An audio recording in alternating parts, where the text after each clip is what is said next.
Okay, so hello again. If you've just joined, and welcome to today's webinar. This is about DynamoDB to ScyllaDB. It's a technical comparison and the path to success. My name is Tim Koopmans, and I'm part of the product experience team here at ScyllaDB. And I'm really excited to be joined by my colleague Guy, who's going to join us shortly after me as our technical director. Now, we appreciate you taking the time to join us, whether you're currently using DynamoDB or exploring alternatives or just curious about how ScyllaDB compares. You're definitely in the right place.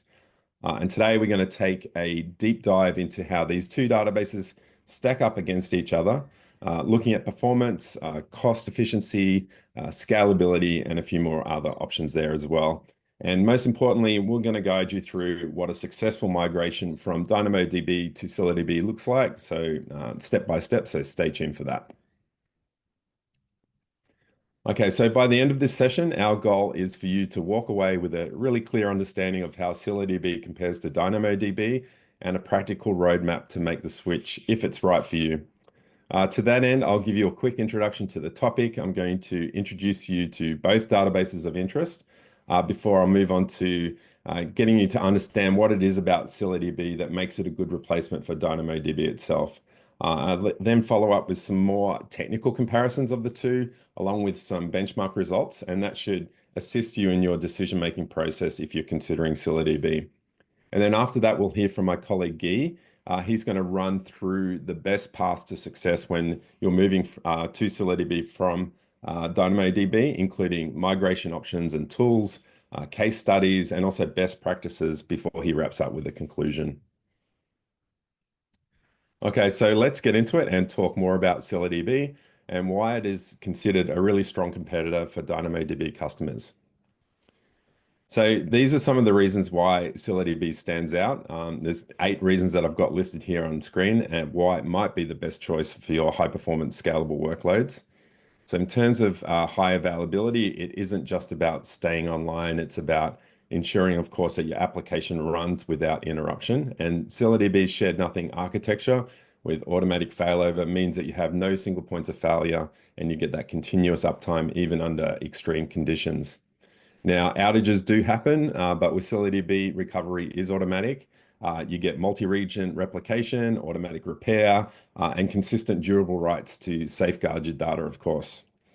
ScyllaDB is also designed to scale effortlessly, so you'll see a lot of that in our literature. Whether you're handling terabytes of data or millions of operations per second, ScyllaDB offers both horizontal and vertical scaling in a linear fashion without the sort of typical bottlenecks or slowdowns that you see in other databases. In terms of elastic scaling, you can add or remove nodes on the fly with zero downtime. And generally speaking, ScyllaDB is known as being one of the fastest NoSQL databases in the industry. It delivers single-digit millisecond P99 latencies at millions of operations per second. And of course, that high performance shouldn't come at an outrageous cost. Once you get into the nitty-gritty with ScyllaDB, you can run on fewer nodes and optimize hardware utilization, and more importantly, eliminate that bill shock, especially if you're coming from DynamoDB. Now, ScyllaDB will also self-tune to your hardware and workload. There's none of that sort of constant tuning and none of wasted resources. So you just basically get peak performance right out of the box. And if you're already using DynamoDB, then ScyllaDB offers pretty much drop-in compatibility with a product called Alternator, so you can quickly migrate easily without rewriting your whole application stack. And really the bottom line is that ScyllaDB gives you unbeatable speed, scalability, resilience, and cost efficiency, all while making your database management ops much easier than ever. You can use our cloud product, you can bring your own cloud, or you can also run on-premise infrastructure. So let's dive deeper and talk about what sets ScyllaDB apart from traditional databases. So unlike traditional databases here, I've got some of the features on screen. ScyllaDB assigns each CPU core its own dedicated set of shards. So what that really does is it eliminates cross-core contention. It allows each core to independently handle its own data and requests. And the result is that you get that low latency, high throughput, and predictable performance, which is what you're looking for. Now, it's schedulers ensure high priority tasks always get the resources that they need. So background processes like repairs and compactions don't interfere with real-time queries. And instead of a simple sort of, first come, first served approach, ScyllaDB dynamically adjusts resources in real time. So you get the balanced reads and writes and also your background tasks for optimal efficiency. Now, ScyllaDB also comes with a high performance built-in cache. So you don't need to add any sort of external caching layers. Like if for DynamoDB, you might be using DAX or Redis or Memcached, for example. Frequently accessed data is, of course, stored in memory, and that dramatically reduces your read latency. And it also improves your response times for high volume workloads. And its cache is really tightly integrated and also auto-managed. So that ensures, things like cache coherence, efficient memory utilization, and you don't have to have any sort of manual tuning required there as well. Now, in terms of new features, last year we introduced a tablet-based architecture, which basically gives you fine-grained control over data distribution and dynamic workload balancing. Once again, the result is better elasticity. So as you add or remove nodes, that data is automatically rebalanced in near real time, and that eliminates the need for manual sharding or any complex reconfiguration when you're scaling in or out. And later this year, keep a lookout for tiered storage, which was going to give you the ability to store hot data on high performance NVMe SSDs, which is what we do now, but also seamlessly move cold data to lower cost storage options like cloud storage on S3, etc. So that'll really help with cutting storage costs. So keep an eye out for that one. Okay, so let's dive a little bit deeper into how these innovations that we've got here translate to reasons why DynamoDB customers make the switch. Now, ScyllaDB delivers unmatched price performance, as I've said, with that predictable low latency and massive throughput at any scale. And I guess DynamoDB is very widely adopted, and especially for teams that are already using AWS products. It offers, of course, seamless cloud integration, and it's a solid choice for growing businesses. But as your growth accelerates, then cost management becomes a major challenge for customers. Now, AWS's pay per operation model can quickly lead to unexpected costs, and that's a problem that many companies face as they scale. And the infamous sort of bill shock can turn a really, a cost-effective solution into a major budget concern going forward. So you might assume that cost is the only reason that companies switch from DynamoDB to ScyllaDB, and it's a big one. But there's another equally frustrating challenge, and it's that dreaded word, which is throttling. I've represented by the snail there on the screen. So when your workload grows and demand spikes, and DynamoDB enforces really strict rate limits, and what we'll do is we'll explore why that makes all the difference with a little scenario. So imagine that your company's application is interacting with a DynamoDB table, and after reviewing the logs, you start noticing a pattern, which is a flood of those provision throughput exceeded exception errors. Now, you're deep in problem solving mode and you're trying to figure out what's going wrong.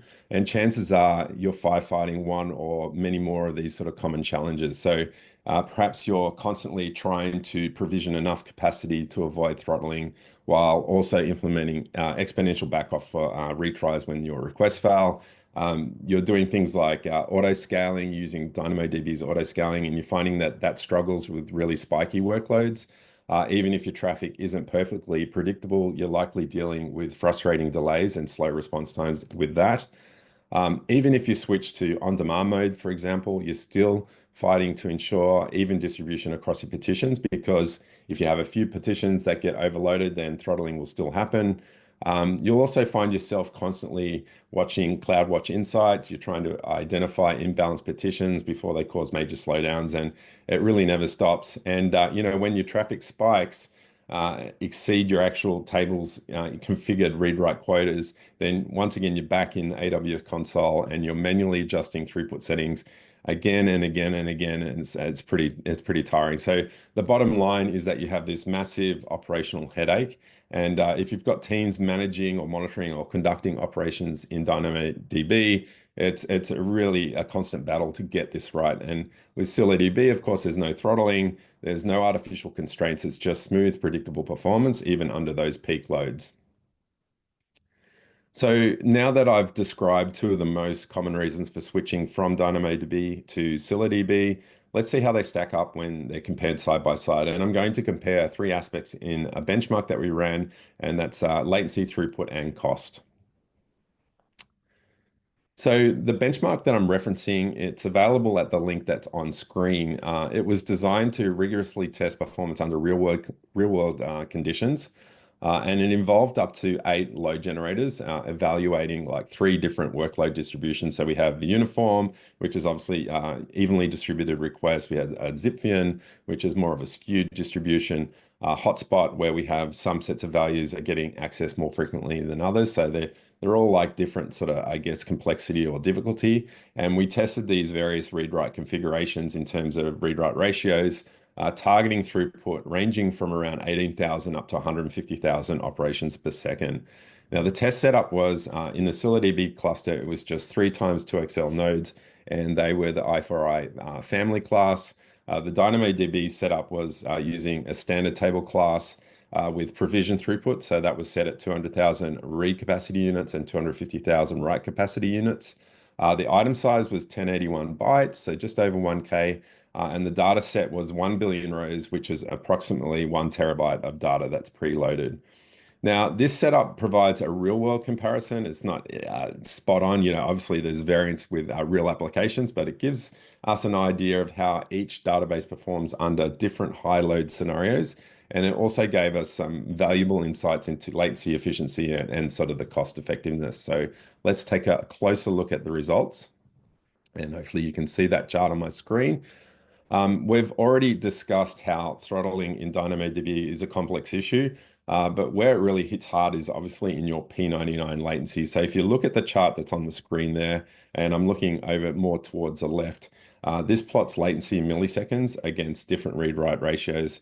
And you'll notice that there's a clear trend. So for workloads that have higher write throughput, then DynamoDB's measured latency really spikes significantly compared to ScyllaDB. So if we focus on that, on the items over on the left-hand side of the chart there, we have 90% writes and 10% reads, and it's in this whole chart is a Zipfian distribution, which, as you probably know, creates the hot partition. So if we take a look at the P99 latency for successful operations, you can see here that DynamoDB is around 454 milliseconds.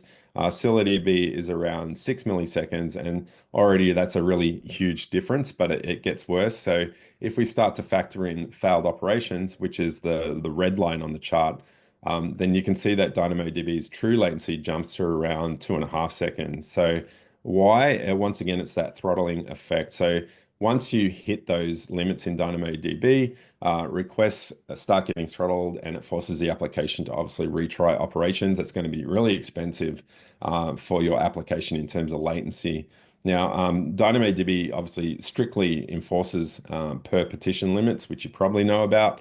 They're documented at about 3,000 RCUs for the read capacity units and 1,000 write capacity units. So what that means is if your workload is frequently accessing the same partition, which can happen, depends on your setup, then you're guaranteed to sort of hit these throttling and latency issues.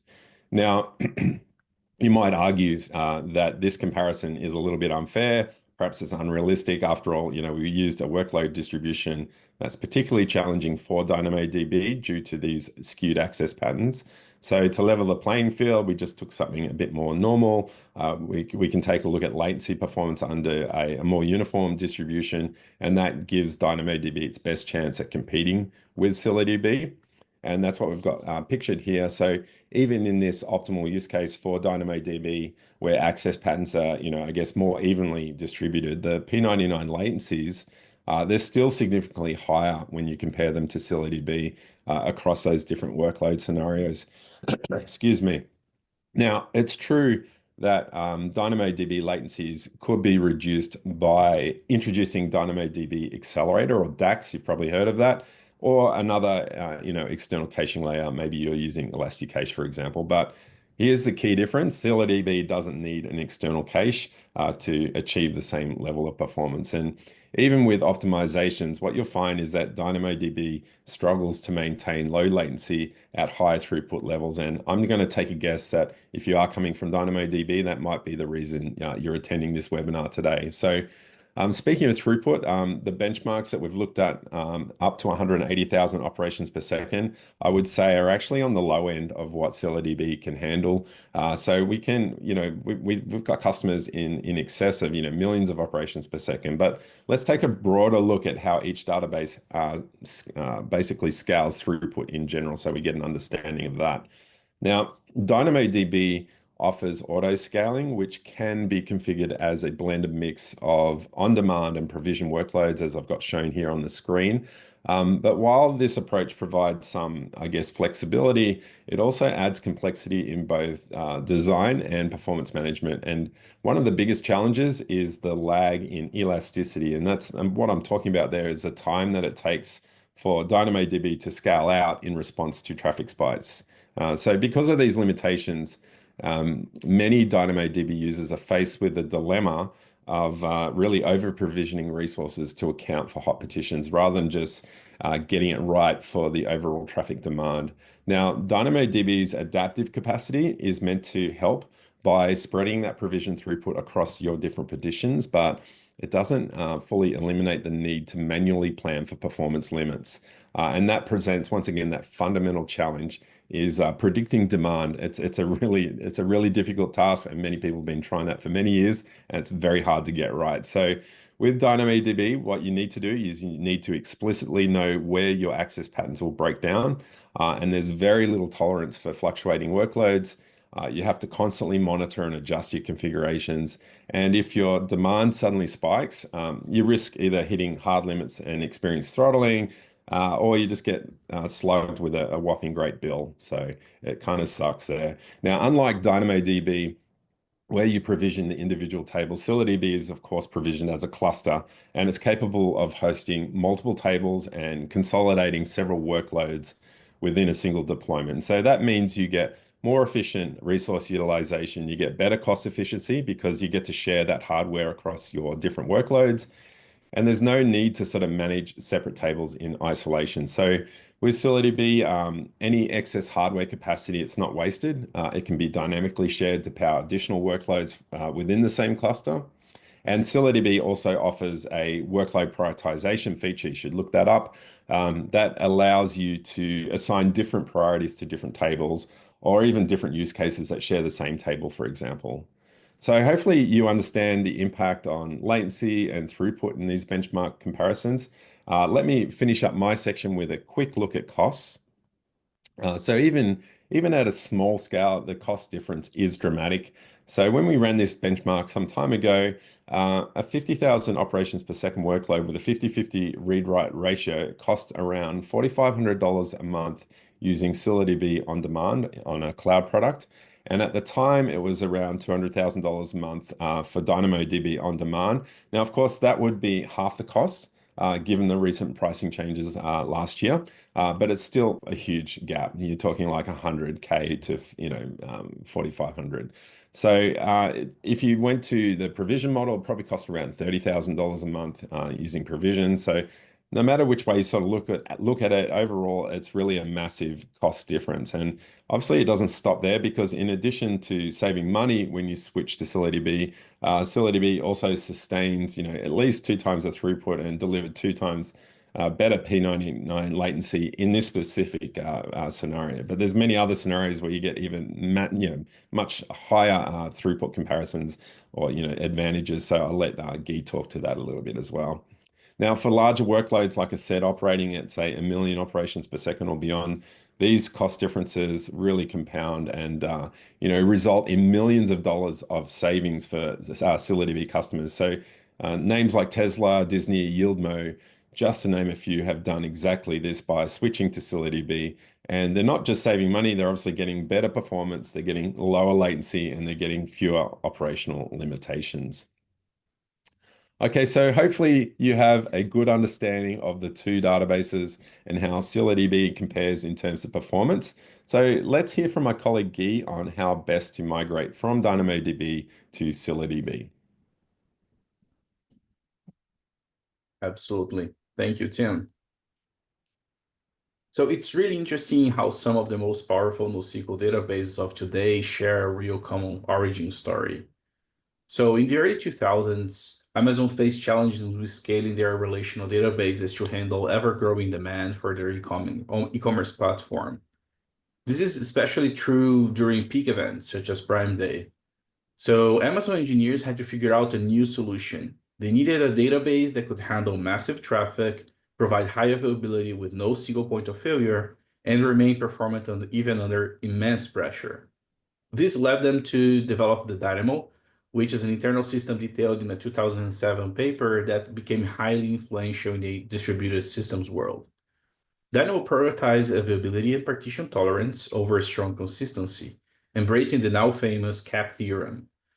It introduced innovative concepts such as consistent hashing for data distribution, vector clocks for conflict resolution, and hidden handoffs for fault tolerance. Cassandra then implemented these concepts into an open source distributed NoSQL database.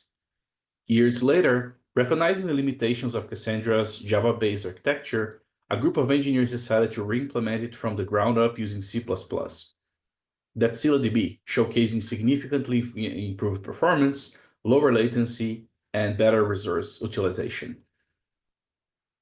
So in that sense, what exactly does ScyllaDB offer? ScyllaDB implements CQL, which is all at once a query language, meaning that it provides a lexical structure used to build queries, a protocol, which is a binary protocol to communicate and transfer data from client to server, and a data model, which is a set of available types and structures one can use to build key spaces, column families, indexes, and etc. Alternator, on the other hand, is a DynamoDB compatible API implemented by Scylla. It is important to say that it's not a translation layer. Queries from the DynamoDB API are interpreted and leverage the base ScyllaDB data mechanisms natively, so no performance is lost because it's not a translation layer to CQL. And it also uses popular standards for transporting data, so use HTTP and S for transport layer, communicating between client and server, and data structure in JSON format is exactly the same as DynamoDB does. So CQL implements, comparing both protocols, CQL implements CQL as a binary protocol, while DynamoDB uses HTTPS and JSON to transfer data from client to server. The CQL binary protocol allows for encryption and compression, so that extends the functionality of the transport mechanism. The protocol is cluster-aware in CQL, while DynamoDB expects a single endpoint.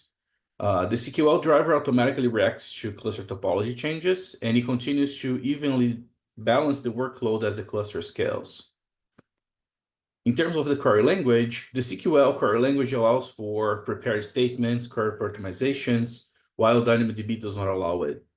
It's important because prepared statement reduce the query overhead by reusing statements and transferring only parameters from client to server. And in terms of the write model, on CQL, it is conflict-free replicated data types or lightweight transactions, while in DynamoDB, it relies heavily on read, modify, writes. The conflict-free replication data types in Scylla and CQL allows for very efficient writes, which reduce the operation overhead, especially for write-heavy workloads. So comparing the technologies in terms of schema and features of schema, CQL enforces a schema using the partition keys and clustering keys, as well as CQL native types. Advanced options on CQL were supported, such as user-defined types and functions, materialized views, indexes, and change data capture, commonly known as CDC. DynamoDB, on the other hand, enforces keys. It uses primary and sorting keys and support native DynamoDB types. It also supports indexes for both local and global secondary indexes and change data capture through DynamoDB streams. In terms of the actual migration, it pretty much depends on the chosen path. So if you're migrating from DynamoDB to Alternator, the DynamoDB compatible API, applications usually don't require rewrites. They should work natively as is without any changes. Tables also should work as is, we implement the very same data types that are supported on DynamoDB. So porting your table to an alternator cluster means that it should work exactly the same as it's configured on Dynamo. And of course, it allows you to run DynamoDB compatible applications anywhere, meaning not only while running on AWS, but also on any cloud provider, even on-prem. Now, if you choose to integrate and migrate to SQL, which is the Cassandra query language, application and table schema changes will be required. So you will refactor your application to work with the SQL drivers, and your table schema needs to be changed to fit the SQL model and data types. It will, of course, benefit from a feature-rich ecosystem, including a cluster-aware driver, shared-aware driver as well, and it's really aimed at high performance. So let's first consider that you chose to migrate to Alternator. You should use the DynamoDB compatible libraries and tooling. That's given that will make the migration less time consuming due to reusing existing libraries and maybe automation within your org. The easiest way to migrate is to dual write, in which applications should target both Dynamo and Alternator in parallel. In that case, you can leverage DynamoDB streams and Lambda functions to apply changes from the base DynamoDB table into Alternator without requiring application dual write. But that will depend heavily on how your application modifies the existing data, for instance. And after you establish how you will dual write data, then you can migrate the historical data. You will do so by reading the base table, but beware. It will consume RCUs or read capacity units and may trigger throttling and also can be very expensive. So alternatively, you can export the base table data to an S3 bucket and then use that export to write to Alternator. So you can use an external tool such as Spark to efficiently read all those exported data files and write that into Alternator table.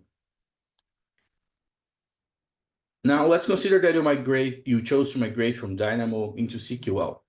So as we discussed before, your application and your table needs to be remodeled and redesigned.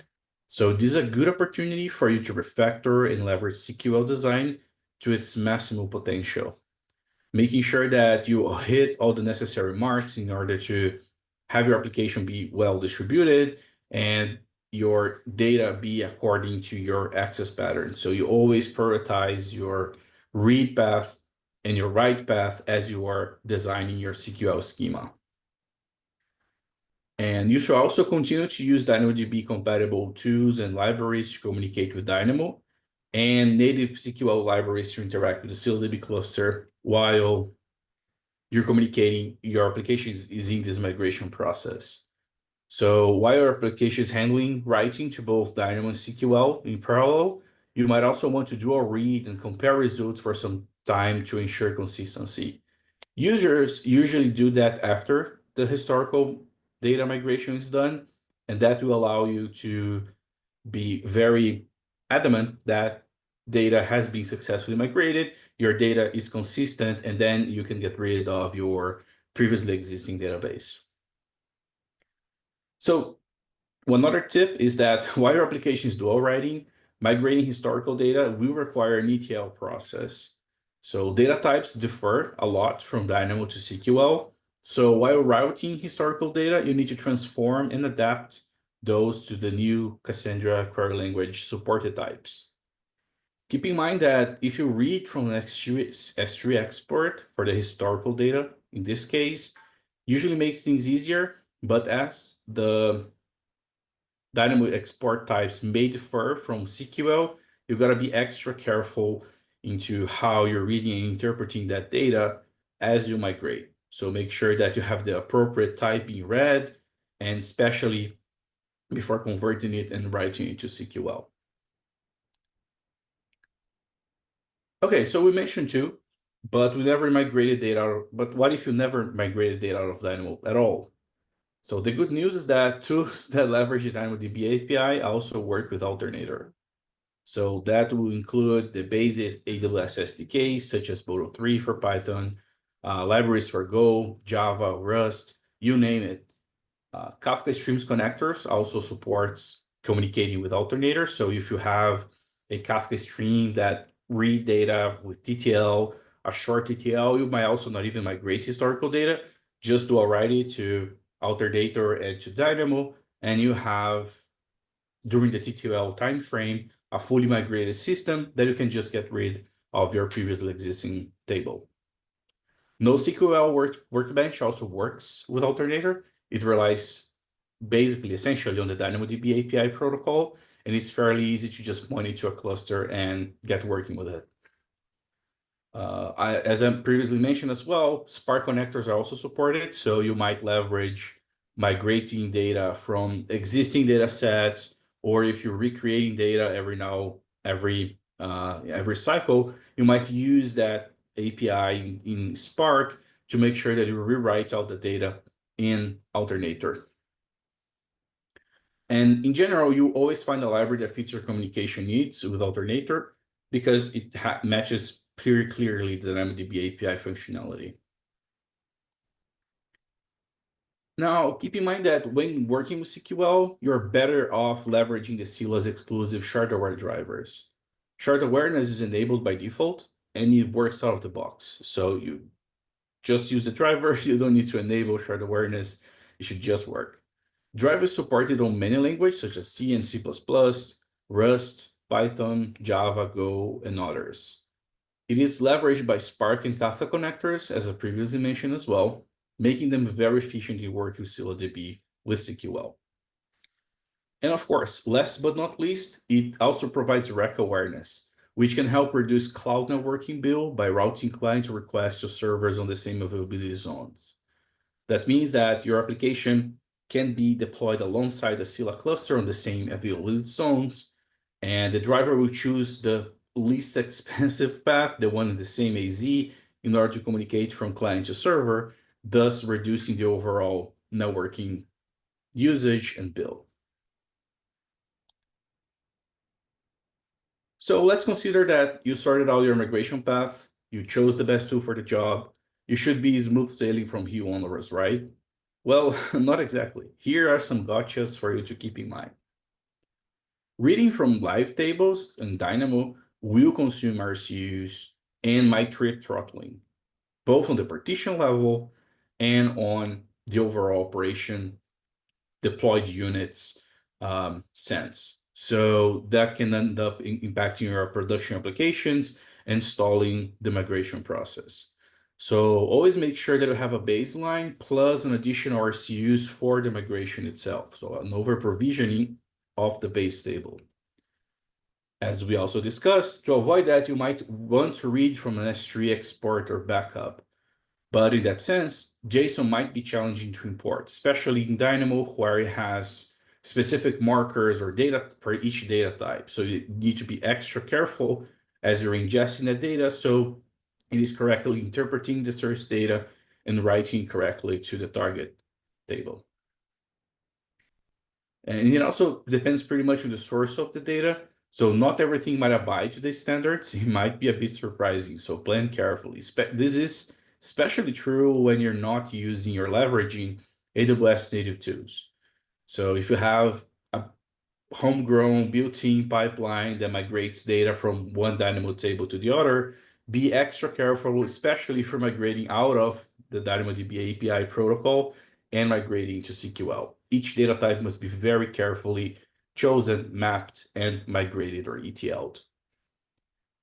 DynamoDB libraries do a good job in reading exported JSON, so you might want to stick to those if those JSON files were created by an S3 backup or export.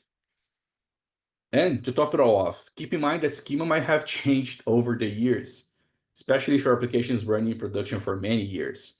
So as your migration iteration changes, you might be storing different pieces of data, and that data might be different from time to time. So as you process a whole application, historical data, migration, including ETL, you got to map all of those iterations so you correctly convert of the existing types and you don't have anything amiss. And of course, be extra careful when you're planning for a table redesign, especially when you're migrating that historical data. So now that we discussed some migration paths, let's take a look at the users that migrated off of Dynamo into Scylla and review some of the best practices. Disney Streaming moved out of DynamoDB to reduce cost. They experienced with CQL and saw the benefits in the implementation. In comparison, the DynamoDB API is very limited. The use case is very write heavy, so cost was ever increasing and it was aiming for the moon, basically. It was just increasing over time. With ScyllaDB, the cost is extremely predictable, as well as its performance for writing and for reading on the existing use case.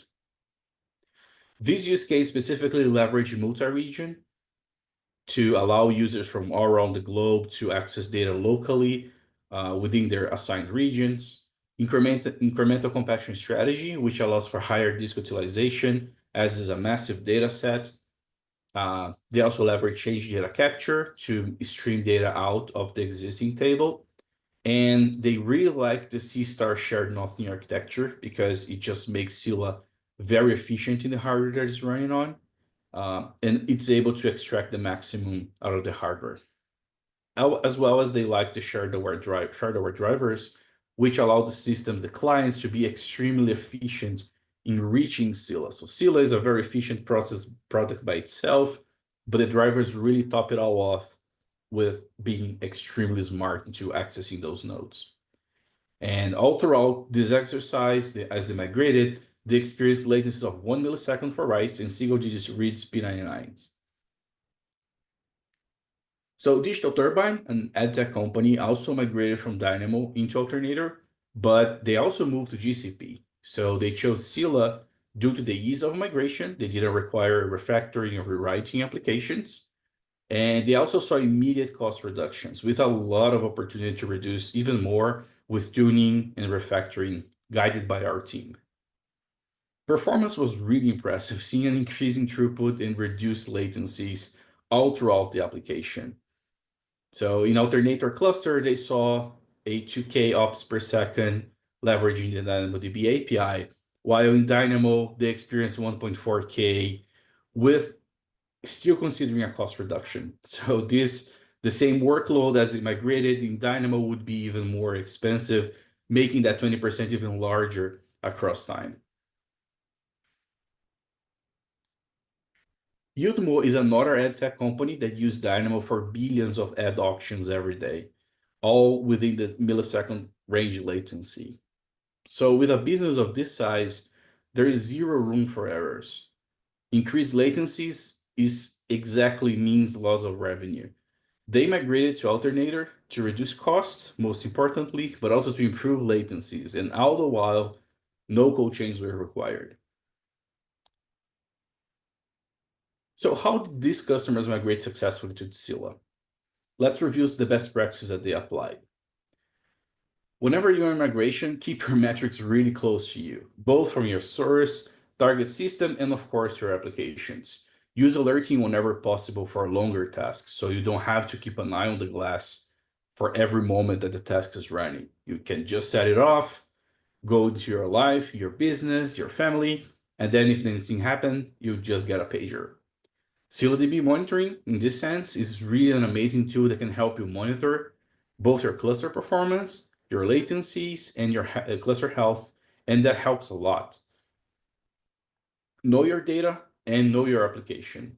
As I touched upon before, map historical changes to schema, plan on consolidating them for migration. Really map it all off, make sure that you have every iteration of schema mapped so you can easily translate them into a new schema, especially as you're migrating to CQL. And keep it simple. We all know that less is more, so sometimes it is also an opportunity to prune data that was once stored but it's no longer of use. So talking about what you should and shouldn't do during a migration, first of all, really get to know the technology so that will allow you to use the best tool for the job. Always targeting an apples to apples migration might be easier and a low-hanging fruit, no pun intended, but migrating to a different protocol, such as from Dynamo to CQL, might offer many additional possibilities. And POC the technology, actually get to know the technology. Exactly how you communicate with it, if you're doing artificial benchmarks, application integration tests, smoke tests, or whatever performance comparisons you want to do. And especially cost. Know all the tunables, the levers that you can pull, so you understand the cost model of the technology that you're working with. This is usually what pushes customers out of Dynamo, and it's really important to know exactly why Scylla is so much cheaper. In the sense of using the best tool for the job, always interact with Dynamo with the default libraries. And with Scylla, CQL more specifically, with shard-aware drivers. That will always give you the best bang for your buck, basically, and allow you to be very efficient in communicating with those technologies. And one thing to keep in mind that is, although Alternator aims to be DynamoDB API compatible, it is not a DynamoDB replacement, meaning that it is not integrated to AWS services and ecosystem. It doesn't do direct S3 export or any sort of direct integration with S3. Lambda triggers, Lambda integration, CloudWatch, all of that is really outside of the scope of a project such as Alternator. So you also have additional possibilities, you have additional tooling that you can leverage in order to hit this, but it's not a direct integration with AWS nor EM2B. So going over a quick conclusion, there are a ton of free resources that you can find on ScyllaDB website. ScyllaDB University is 100% free and has lessons on Alternator and CQL, as well as migration for both protocols. We also have many useful blogs and customer success stories. And overall, migrating from Dynamo to Scylla, no matter which protocol, can still be extremely beneficial. It is easy to get started, as we discussed earlier, and as the most recommended flavor coming out of the managed service is also going into a managed service, which is Scylla Cloud, which is available for Alternator users as well. Let's take this short opportunity to remind you of the upcoming Monster Scale Summit. It is a highly technical conference on extreme scale engineering. We'll be featuring over 60 engineers with companies like Discord, Disney+, Slack, Canva, Atlassian, Uber, and more. Martin Kleppman, the author of Designing Data-Intensive Applications, will be speaking. So will Alex Debris, the author of the DynamoDB book. So this is a 2-day event. It's totally free, intentionally virtual, and highly interactive. So register today. Thank you very much for attending today. So in due time, you will find this presentation available on the ScyllaDB.com homepage in our webinar sections for on-demand viewing. If you would like to weigh in on what's to present in the future, please contact us either via the forum or the website or on Twitter X, and we love to hear your ideas. For now, on behalf of Tim and myself and all of us at ScyllaDB, enjoy the rest of your day. Thank you.